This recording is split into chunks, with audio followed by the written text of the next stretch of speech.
Hey, that probably Tango. Yeah. It's just real. It's just real, bro. Yo. What's up, Vibe man? with It's me your for boy a minute. DJ Pre-Bum, Mr. Double Live. The podcast, baby. We here at the atrium. We here with my guy, Skrilla. What's happening? Great. What's happening? baby? What's good with it? How you? Hey, man, living, brother. Chilling. Living. Hell Damn, yeah. nigga, you was in the gym or I something? mean, you know, I can't be slouching out here. Skrilla in the goddamn gym, boy. Nigga. He did that. What was that Friday after the next day? Come here. When he pulled the nigga No, over. for real. What's good, though? How you, man? Man, living, just getting back in the swing of things, man. Trying to make my name bigger than it is. So, who is Skrilla? Where you from, man? Skrilla the Great. Originally, I was born in North Carolina. North Carolina. However, Raleigh. Raleigh. Yeah, Okay. But I used to live in Greenville. yeah, everybody. The South is different, but I feel like it all comes together, and Atlanta is just a big deal, and most of my family here. You know what I'm saying? So I ain't really know. I was in North Carolina for like 2 years, and then boom, we headed out here. So yeah, I'm a Georgia boy though, for sure. Word, you know what I mean? That's what's up. Hell yeah. So you've been out here in Georgia. Yeah. Like, I don't want to know about the age, but like, how long? Not even deep South wrestling. How long has you been into wrestling? Period. Oh man. Because I know as young fellas and men and boys, we was wrestling fans. I know I was. I know my fans are tired of me telling this story, but I was 8 years old, flipping through the channels, boom. Next thing I know, Macho Man hit the screen. You know what I'm saying? And oh yeah, just Macho Man, brother, snap into a Slim Jim. Elizabeth, cream of the crop, all of that. You know what I'm saying? So that intrigued me a lot, and then I seen what came after that. Like, the promo was critical to show me what wrestling was, and then when I seen him do his thing, I was like, "Oh man, show me more." How old was you? 8 years old. 8 years old, and then after that, Luger, Sting, Hogan. So he was a real wrestling fan? Okay. Yeah, Harlem Heat was a big piece. Harlem in the building. Man, what up? Shout out to Booker T. Yeah, shout out to Booker T too. Chris Benoit. I know I ain't supposed to say his name, but he was pivotal in my career. Yeah, I don't know the story about him, but he was dope. Dean Malenko, Jericho, Eddie Guerrero. Bro, I could be naming for days, but like, being that I was in Georgia, that was primarily what we was watching, WCW. You know what I mean? WCW was a Georgia thing. And, I didn't really know that. From Harlem, New York, I did not. Okay, WWF was our thing up north. Right. Yeah. That was our thing. WWF. Yeah. I hated WCW. I swear I did. I swear, because I was like, they copying up with WWF. We got better characters. We got better storylines. We got the stars. But I get what they doing. You know what I'm saying? I get it. But see, me at 8 years old, I ain't know none of that. You ain't know none of that? Okay. I didn't know anything like that. You know what I'm saying? I had seen wrestling, but that popped it off. Macho Man popped it off. You know what I'm saying? And Macho Man was just coming over from WWF. But I, as a kid, had no idea. You know what I'm saying? So now I'm just like, okay, now I'm learning the stories. And then Hogan come over, and you know what I'm saying? And Hall and Nash, you know what I'm saying? What made you want to be like, yo, I want to do this? What age was that? 8 years old. 8 years old? Okay, bro, so now you in junior high school. What are you doing to try to be a wrestler? I wasn't. There was no outlet. There wasn't. It was a fraternity at that point. You know what I mean? Okay, so now you had to know somebody to get you in. You know what I mean? So now you 21. What are you doing now? Music. Yep, that was the second love. It was my 3 loves. I had 3 loves: football, wrestling, music. And football came first, but I was in and out of trouble. You know what I'm saying? So I didn't really apply myself. Yeah, I didn't apply myself in school. So not that I wasn't smart, I just wasn't applying myself. I was an adventurous kid, man. that was just too. If you'd have lived in Harlem, you probably would have went crazy. So picture I believe me. it. I believe it. I believe it. I believe it. I was running around crazy. So like you said, I wasn't. I was on the team, right? But just got kicked off the team. Right. I wasn't focused. Right. My coach was on me like, "Yo, man, come on the team. Come on the team." Understood. And then he saw my grades. Understood. It was all just downhill from there, bro. Facts. And I could have. And then I was on a football team.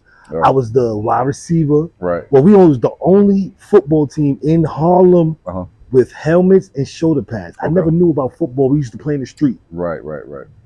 Touch football, tackle in the street on concrete, all that. Going crazy. When they told us about this church told us about helmets and shoulder pads. Right. I'm like, what's that? That's when I fell in love with football. Okay. I was a quarterback, wide receiver, the kicker, the punter.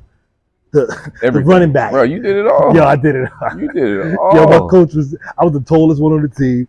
That's like, dope. I was like, yo, that's crazy. But like you said, that's dope. Streets, I was supposed to go to Queens and be on a football team, but it threw me off. Right. I get that. Yeah, it was just. So the music was doing good for you? You was out here in Georgia doing music? Yeah. And you know, my family is like really oriented into the Atlanta scene, you know what I'm saying? We know a lot of people in the area, you know, that does music like Big Duke, you know what I'm saying? That's a big part of the family. Okay. Shout out to him. Yeah, say hi to Prince and people like that. But oh man, and Young Capone that turned into Rah Rah, that was one of those guys that I was really like in his shadows, like just learning, you know, in the studios.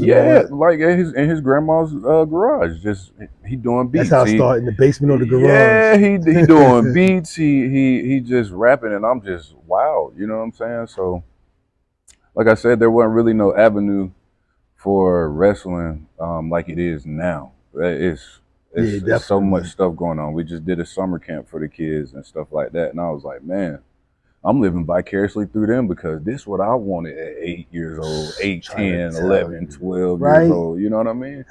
So it's cool. It's like a full circle moment, but you know, that was super dope for the kids. I know they love that joint. Yeah, bro. And it was definitely to me when I saw it. Yeah. And then I saw the price. Yes. I was like, yo, that's priceless, bro. Like for real. Come on. And just like you said, at that age, and that was priceless because they only see it on TV or thinking, oh, when I get older, I could do this. No, you can do this right now. We got a camp for you. Like that was super dope. And the parents who put their kids in that, y'all was super dope for that too. For real. Shout out to the parents on that. And they trusted us, you know, like they gonna trust y'all, but for them to even say I'm gonna pay this for my kid to do that, that was super. They don't know how much when they get old, when the kids get older and they say I did this when I was 8 years old, I was a wrestler. You stupid what? I got pictures. I got Instagram. Absolutely. And that's dope. Yeah, that's super dope. Yeah, bro. So my thing is this with you. Yeah. So I've been going to the Deep South Wrestling for minutes. It's like January. Y'all been watching. They got me over there one day. One day it was like a football game on a Sunday. You know, we on Sundays, 2:00. Yeah. I'm like, yo, man, listen, bro. It's NFL coming on. I'm not watching no wrestling. So I rolled past. I went to go get me some eat before the game start, whatever. I saw them, y'all flipping up and down. I said, yo, wait a minute. Yeah. This new realm, right? Yeah. I'm like, yo, I gotta see. No, it was at It was, I think it was New Realm. Yeah. They never did one outside at a Monday Night Brewery? They may have. I think they did. Because I did take a little sabbatical. That's what I was about to say. That was my whole about to say. Yeah. I never saw you. So the whole January to like a month ago. Yeah. They say Skrilla the Great, he's back on the hiatus. What happened? Why was you on a hiatus? Like, what happened? It ain't even really what happened. It was not what happened, but like tell us what was going. Tell me what was going on, bro. I was because I know you've been going. I haven't seen you in. Bro, when I tell you, my guns were blazing, bro. Like I was just hot. I was really hot. I was champion at 5 different promotions, not just Deep South. You know what I'm saying? Okay. I'm going to South Carolina and Florida and Tennessee. Everywhere wrestling. Went to Booker T in Texas. You know what I'm saying? And I just got burnt out because I was just moving. I was just moving so fast. You know what I mean? And so you was popping. You was lit. Man, and at that point, my ego was so big, I felt like nobody could stop me. But, you know, at the end of the day, life kicks in, and it's like, you know, you get humble. You know what I'm saying? And Word. it was a humbling experience, but what was the most humbling experience that you had that really set you down? Probably was a few, but what was the most one? I think when I started losing all the titles, and then when I lost the one against Jacob in the steel cage match, I was like, all right, cool. You know what I'm That's saying? hard. Like, it's humbling, but at the same time, as I'm getting humble, I'm appreciating it, you know, me turning the tide. Like, it's his turn, you know what I'm saying? Word. And Jacob held it down, you know. That is kind of hard from being up here. Yeah. And then all of a sudden you're coming down here. Yeah. You might feel some type of way. That's like a rich person getting bankrupt. I was at the peak. Yeah. Like, NXT is bringing in Lexis King to Deep South, and he's signed at that point. You know what I'm saying? That's fire. That was unheard of in this area. You know what I'm saying? They wasn't really, NXT wasn't doing that. You know what I mean? They in Orlando, right? Yeah. Yeah. My man work at NXT too. And that was like my story at towards the end of the downfall. That was my story. I was wrestling second generation guys. I'm wrestling Kobe Carino. That's Steve Carino's son. You know what I'm saying? He's down at NXT. And then we were setting up for me and Zilla.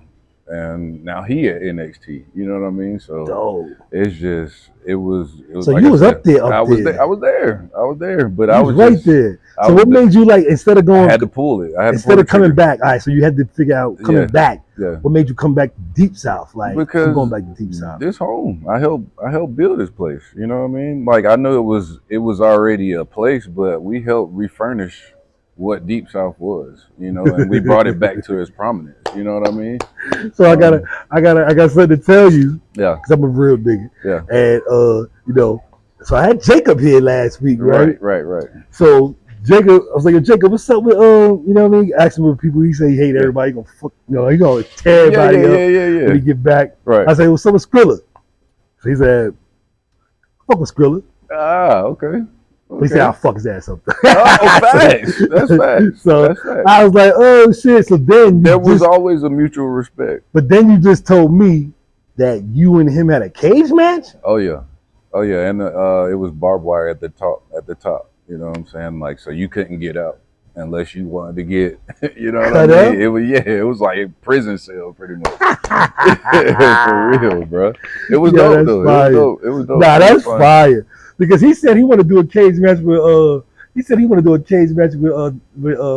Daddy. He said he want Hoochie Daddy too. Hey man, listen. He want Hoochie Daddy for breakfast. I'm not a huge fan of narcissism, the Hoochie Daddy either. Exactly. However, I got mad respect for the guy. Like, me and him, man, I don't know if you'd ever seen it, but me and him had an I Quit match. You know what I'm saying? And Nick Patrick was the ref, and we went. Wait a minute. We went crazy. Nick Patrick is the ref. Nick Patrick was the ref. That's crazy. Yeah. How that went down? Like, was it? You just got to go see it. It's on YouTube, by the way. So YouTube, I gotta go watch that. Yeah. I gotta go watch that, man. But he, what is it called? Like YouTube Classic? It's under Deep South Wrestling. Deep South, yeah, for sure. And you know that man helped me. Like, I can't stand him, but he helped build a monster that I needed to be to become Deep South champion. You know what I'm saying? Now I'm seeing him, like, I think we tied 2-2 now. Like, or either that or he on his third run. You know what I mean? But yeah, me and Naja was going at it before you came around, me and him was going at it strong, at least 2 years, bro. That's good. Yeah, bro. Because now when they mention you, they just say, "Yo, Skrilla the Gray, he's back." Yeah. So I'm like, oh, so you know, I go there and do my little homework and look at. Yeah. I see he was definitely out there. I was like, yo, that's so. But like, so is that the business? Like, when y'all get into this business like that, y'all get into different federations. Like, is it because they want you, or is it just because you do that to get around? A little bit of both. Okay. And independent scene is a lot different than the majors. Like like I said with the Lexis King thing, they don't really bring contracted guys to indie promotions. You know what I'm saying? So it was cool to see that, right? So the indies are just more like get your name out there. You know what I mean? It's almost like a small business that's trying to build up. You know what I mean? You go wherever you need to go to if you got a food truck, you taking it here, you taking it there, just to, yeah. or people are like, hey, we need you, yeah. or we need you. You know what I mean? So that's the same thing. Is it a certain place where you like to fight at, like a favorite one, like? Deep South, just the atmosphere is always just incredible. Like they was just when my boy was here, Mike. Yeah. Landrio. Yeah. He was just telling me about the history of Deep South, and I was just it run deep, bro. Yo, it run deep. The Miz, MVP, Zack Ryder, Kenny Omega, Kofi Kingston. I can keep going. You know what I'm saying? Like the lineage is crazy. So that's what I like about Deep South. I like that it has a background, it has a history to it, it has a story to it. Right. Like it ain't just no made up. My thing is, the other federations or whatever, they really just like, we were just made 5 years ago. We were just made 6 years ago. We've been out for 7 years. We've been, come on, man. Like I knew it was something about Deep South when I saw it. In like, Deep South case, you ever seen The Replacement? The movie. Yeah. I was Shane Falco. Like the Nick called me in, was like, hey, we need you, you know what I'm saying, to come in and just fill in the spot. You know what I mean? And it was me versus Naja. he seen that. He was like, yo, you in for the long haul. So that's why my thought process was, I got to go back home. Like if I'm gonna kick my thing back off, I got to go back home. They gave me a chance, and you know, I took the ball and ran with it. You got to stick with it. I got to stick with it. Absolutely. And I think they feel the same way. You know, I did, you know, pull the plug, but I had to let them know why. You know what I mean? And I had to hold myself accountable of the things that I did within the times of the burnout too. You know what I mean? Sir. So that was just, like I said, it was just a humbling experience. So you think your fans gotta like? Do you think like as soon as you came back, your fans accepted you like straight in the door? You seen the skrilla ride that Alex came? Like, you know, I mean, some didn't know who I was, so it just shocked them in general, but some knew who I was. Yeah, exactly. And they was like, wow. Yeah. With my glass, with my glasses at. We back. Before the Deal Show podcast, my boy Skrilla.